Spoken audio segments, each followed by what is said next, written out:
Hola a todos, mi nombre es Carlos Martínez y bienvenidos a un nuevo video del canal. El día de hoy quería ver con ustedes una plantilla de Excel o un modelo de Excel en el que vamos a aprender cómo evaluar si nos conviene comprar o invertir en una casa. Pero no comprar o invertir en una casa para vivir en ella, sino comprarla con el objetivo de luego arrendarla para que esta me genere ingresos pasivos. Vamos a analizar de acuerdo al flujo cada año cuánto nos va a ingresar, si nos conviene o no desde el punto de vista de un negocio o un ingreso pasivo, o si tal vez es mejor el dinero que tengamos invertirlo en otras opciones de inversión. Esa va a ser la plantilla con la que vamos a estar trabajando hoy. Como ven, al final, luego de simular el caso, teniendo el flujo de efectivo de cada mes o los ingresos que nos va a generar, nos va a dar la tasa interna del retorno de ese proyecto para nuestras condiciones. Y eso lo vamos a comparar con, por ejemplo, la tasa de poner nuestro dinero en el banco, tal vez en un CDT, en este caso un CDT de Bancolombia, vi que estaba 2-3% más o menos.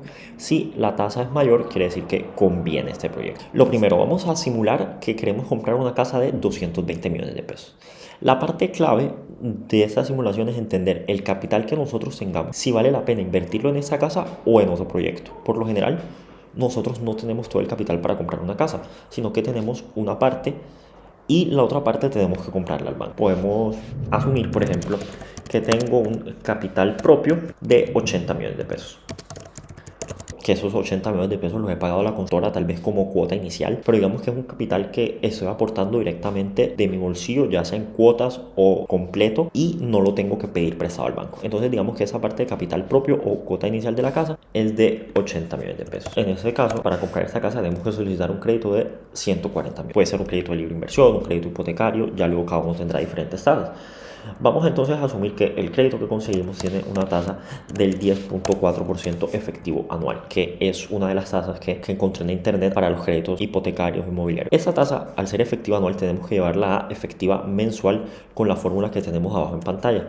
1 más mi tasa efectiva anual, todo esto elevado a la 1/12, son 12 meses en el año, y todo esto menos 1. Eso me da una tasa del 0.83. Y luego vamos a decir pues a cuántos meses lo queremos pagar. Vamos a suponer que, por ejemplo, queremos pagarlo en 10 años. Es decir, 120 meses, 120 periodos. Entonces nuestra cuota, ¿cómo sería? Vamos a utilizar la función pago de Excel. Tenemos la tasa, el número de periodos y el valor actual. Y nos da una cuota de 1.845.000 pesos. Ahora, el siguiente paso: entender cuánto dinero podemos obtener de ese apartamento. Supongamos que un apartamento de 220 millones de pesos que estoy comprando, tal vez no sea de 50 metros cuadrados, y lo puedo arrendar por, en promedio, 2.200.000 pesos al mes, por ejemplo. Esos 2.200.000 pesos al mes me van a representar una entrada anual de, esto por 12, porque son 12 meses, 26.400.000 pesos. Y ese proyecto va a tener entonces una salida anual o unos egresos anuales de el valor de mi cuota por 12, porque son 12 meses, 22 millones de pesos al año. Es lo que serían los egresos en este caso. Importante, yo aquí no estoy considerando, por ejemplo, que tengo que pagar impuestos, que tengo que pagar mantenimiento, que tengo que pagar servicios, dependiendo. Es un cálculo bastante simple, pero ya cuando ustedes lo estén haciendo, recuerden incluir en sus egresos anuales todos los gastos extras que sabemos que tiene un apartamento o una casa, como nuevamente pueden ser impuestos, agregar tal vez un presupuesto para mantenimientos o imprevistos. Vamos entonces ahora a hacer el flujo de efectivo personal para este proyecto. En el periodo cero, entonces, ¿qué sucede? Nos toca desembolsar todo nuestro capital, que serían 180 millones de pesos. 80 millones de pesos. Y ese sería, en el periodo cero, tenemos un desembolso de 80 millones de pesos. Los otros 140 millones no los estamos pagando nosotros, los está pagando el banco. Por eso no los vamos a incluir en el flujo de efectivo de nosotros personal, digamos lo que yo estoy pagando de mi bolsillo. En el periodo cero estoy pagando 80 millones de pesos. Aquí asumimos que esta casa la voy a tener por 20 años, y luego de 20 años pues ya no la voy a arrendar más, o simplemente no lo voy a considerar en la evaluación. De los años 1 al 10, de los periodos 1 al 10, ¿cuál va a ser mi flujo efectivo? Pues las entradas del año menos las salidas. Eso pues podemos incluso fijarlo porque son constantes. Aquí también nuevamente asumimos que no voy a cambiar el arriendo en los primeros 10 años. Del año 1 al 10, ese va a ser mi flujo de efectivo. Y luego, a partir del año 10, cuando ya yo terminé de pagar la casa, el flujo de efectivo anual que voy a tener es total de 26.400.000 pesos. Perdón, vamos a fijar la celda. Listo. Entonces vemos, durante los primeros 10 años a mí me van a ingresar 4.200.000 pesos y luego a partir del año 10 me van a ingresar 26.400.000. Lo primero que podemos hacer pues de este proyecto es calcular la TIR o la tasa interna de retorno. Si no saben qué es la TIR o el valor presente neto, son dos medidas financieras muy útiles para evaluar proyectos. Les dejo un link en la descripción en donde explico cómo calcularlas en Excel en detalle y cómo funciona cada una de ellas. En ese vamos a hacer la versión resumida. Para la TIR simplemente seleccionamos toda la lista de valores de mi flujo de efectivo y me dice que mi tasa interna de retorno es del 11% exactamente. Si nosotros lo comparamos de nuevo con la tasa que puede tener un CDT en Colombia, supongamos de un 3%, es mucho mayor.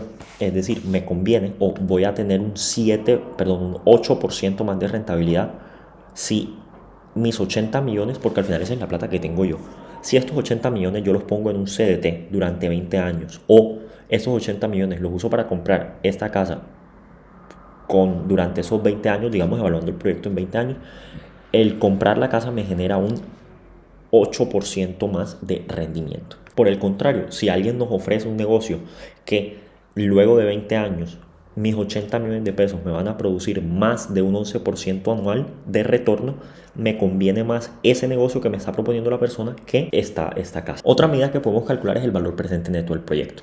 Como sabemos, el dinero tiene un valor diferente ahora al que pueda tener en el futuro, porque un dinero yo lo puedo invertir y este me va a generar rendimientos.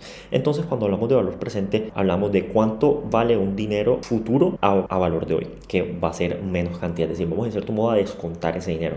Vamos a decir, bueno, los 5 millones que me vas a dar en un año es lo mismo si ahora me das 4 millones y medio, por poner. Entonces vamos a calcular cuánto equivale utilizando esa fórmula. Valor entre 1 más la tasa a la que voy a descontar, que en este caso vamos a utilizar la tasa del CDT en Colombia, o la tasa con la que estoy comparando mi opción de rendimiento, o digamos en la tasa segura. Esa conocen, puede ser, no sé, la tasa de inflación de su país, o las tasas de intereses que ofrecen las cuentas de ahorro, por ejemplo. Todo esto elevado a el periodo en el que me encuentro. En el caso del periodo cero, pues vemos que es el mismo valor. Esa fórmula la replicamos y aquí me dice cuánto equivale, es decir, 26.400.000 pesos en 20 años es lo mismo a que me digan que ahora me van a dar 14.617.000 pesos, porque yo cojo estos 14 millones, los pongo en un CDT en Colombia y en 20 años voy a tener 26.400.000. Esta es la lógica del valor presente neto. Si yo sumo de nuevo todos los valores presentes de mi proyecto, vemos que me da 123 millones de pesos, es decir, es positivo.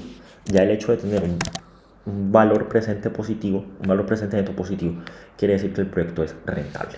Y además la tasa interna de retorno es mayor que la de Bancolombia. Entonces, con esas condiciones vemos que me conviene hacer esta inversión. Pongamos otro escenario. Tal vez que en lugar de 120 años el préstamo, yo lo quiero pedir a menos meses, a 72 meses, que equivalen a 6 años. Si yo eso lo hago en 6 años, a 6 años o 72 meses, vemos entonces que primero la cuota es de 2.500.000 pesos, que es mucho más de lo que estoy cobrando de arriendo. Es decir, durante los primeros 10 años voy a tener una pérdida de 4.600.000 pesos al año. Pero eso lo voy a poder pagar en 6 años. Es decir, a partir del año 7 ya yo puedo empezar a considerar como mi entrada anual todo el arriendo, ya no a partir del año 10. Si hacemos eso, vemos que la tasa interna de retorno es un poco menor, es 10,9%, pero es casi igual que la otra opción. En términos del retorno neto del proyecto, no hay muchas diferencias entre si el crédito lo tomo a 6 años o a 10 años. Y entonces pues pueden usar esa plantilla para evaluar diferentes escenarios. ¿Qué pasa si en lugar de un arriendo de 2 millones de pesos, por ejemplo, el arriendo es de 1.800.000 pesos? Ya vemos que mi tasa interna de retorno disminuye al 7%. Y recuerden, tenemos que también ver todo el trabajo que no lo estamos cuantificando de mantener un apartamento, estar pendiente del arriendo, las llamadas del inquilino, etcétera, etcétera. Entonces, ahí ver este 4% de diferencia, porque en realidad es un 4% de más que yo poner el CDT en Bancolombia. Este 4% de más es lo que vale mi trabajo, es lo que vale mi esfuerzo de estar con una casa, con ese proyecto, pagando impuestos, etcétera. Si sí, pues lo hago. y vale la pena invertir. Si creo que es demasiado poco dinero, pues no lo hago y mejor pongo mi dinero en otro lado.